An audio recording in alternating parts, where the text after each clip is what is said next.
Will they bring him back? Are they going to continue to field offers for him?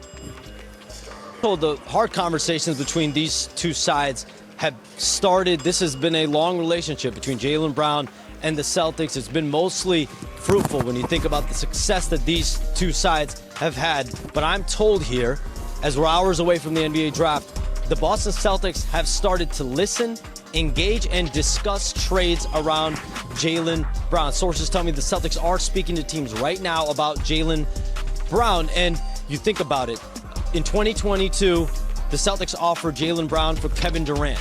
Last summer, the Celtics did listen to trade offers for Jaylen Brown as they were trying to figure out how to shed salary under the aprons. They moved Kristaps Porzingis and Jrue Holiday, keep Jaylen Brown. And then here they offer Jaylen Brown for Giannis. The difference, though, here is Jaylen Brown's coming off a Finals MVP campaign. He's coming off a lot of success as a MVP finalist. So this is something everyone around the league does believe could reach an inflection point sooner than later.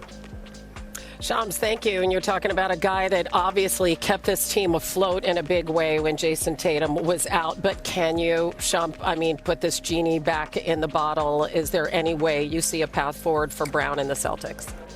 I don't know because, like I said, I've been watching, I watched some of his off-the-court stuff where the Twitch is going and he's talking. It just seems like he's ready for his own path, his own team, his own little journey because he feels like people don't believe that he can do it alone. And when I see that, I don't really frown upon it. I've seen it too many times with other teammates that I've played with, and I You only want to put the genie back in the bottle if one of the people want to put it back in the bottle. What if Jaylen Brown doesn't want it back in the bottle? What if Jaylen Brown wants to get traded to a team that'll be his own that potentially would offer him an extension? He's extension eligible in a month. What if the Celtics offer Jaylen Brown for Giannis Antetokounmpo because they know they need to break this core up and change it? I don't think it's definitely going to happen, but let's just be blunt. Jaylen Brown could get traded tonight. Oh, yeah. Yeah, and the Celtics have to do something, or at least they obviously feel like they have to do something big after what happened in the playoffs. This relationship is dead bird, tall grass. and like the legend Usher say, papers. Yeah. Sending papers, divorce papers. This relationship has run its course. There's no coming back to this from this. If you're Jaylen Brown, why would you want to be back in Boston? Like, you just had the cook. Because you won? No. Because you won. You got Hartwell. No. Yeah, Ray Allen won too. Yeah. And he took less money and went to Miami. That's Ray Allen. No. But it's a different thing. It's a different point in the career too. No. But when you feel disrespected. Without a doubt. And again, we're talking about a guy that finished top 5 in the MVP conversation.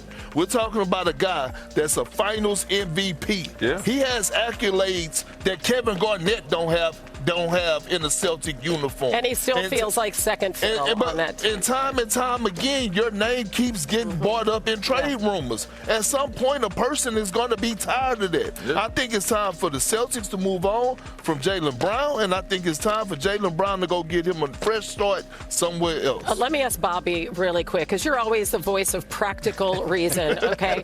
So, honestly, you had a deal out there for Giannis that you could have gotten done. What other deal would be comparable that would make sense to move Jaylen Brown? I don't think there is. I don't think there is for one player. I think it would be for multiple players, for 2 or 3 players. I will say this: Boston knew that this could have not happened here. So it wasn't like they woke up and said, "Uh-oh, we didn't make the trade. Now what happens?" They were well prepared. This deal got to the 5-yard line. Milwaukee scored the touchdown. Boston left on the 5-yard line. So how much sense would it make to do it tonight before the first round? Well, you know what you're picking. So if you're trying to get into the lottery here, you're not going to wait another cycle into next year's draft. It depends on if there's a player that they want and a team that's willing to give it. I mean, it's unusual to see a trade like this, but it does happen. That's how the Celtics got Ray Allen. They traded the number 5 pick for him. So it has happened in the past. It's not normal. It may not happen tonight. But when the training camp opens in the fall, I think Jaylen Brown will be someplace else. Yeah, and listen, as Shams said, Brad Stevens right now, he's working the phone. Sending Giannis and Bobby Portis Jr. to the Heat for Tyler Hero, Khalil Ware, Jaime Jaquez Jr., Kasparas Giacochonis, 3 first-round picks, including number 13. Tonight, a first-round pick. and a second rounder. I want y'all to know that Shams Charania did not sleep last night. I'm just saying. Shams, what was the most important thing the Bucks did to get this deal across the finish line and frankly beat out the Celtics, who had a great package on the table as well? Hannah, John Horst, the general manager, and his front office in Milwaukee, Jimmy Haslam, Wes Edens, the two co-owners, they all found a consensus on direction, on finality, on where they were moving with this organization. Giannis Antetokounmpo informed the Bucks about a calendar year ago that he was ready for a trade. He wanted out of Milwaukee, then that he was not going to sign another contract extension in Milwaukee. The Bucks did everything they could to try to win. They even kept this going even longer than Giannis or anyone there potentially wanted it to see, can we make it work? They stretched and waived Damian Lillard in a historic move to try to do that, but now the package that they picked, that was one that will provide this team cost-controlled players, rookie-scale contracts, a surplus of draft capital starting with tonight now having 10 and 13. That's why it was important that they got this done last night. All right, a little bit later on, obviously, we'll talk about the Celtics side of this, having shopped Jaylen Brown. In the meantime, Shams, I know you won't go far. So, Heat's title odds, interesting, have gone pretty far. They went from 30-1. That was the 9th shortest on Monday. Now they're at 18-1, the 5th shortest after that trade, according to DraftKings Sportsbook, which actually seems a little high. But let's bring in Bobby Marks. The Heat gave up a lot in this deal. Actually, both these teams have to really fill out their rosters. But what are the Heat looking at right now? Well, it's the price of doing business when you can acquire a top 5 player in Giannis here, and certainly when you give up a starter in Tyler Hero and now 3 bench players, there's work to do when you look at Miami. So a little bit of math here real quick. They are now hard capped at the first apron. So they basically have $18 million to go spend between 5 players here. They're likely going to lose Norman Powell as a result of this trade here. Now, there are ways to get a little more flexibility. Here's their starting lineup.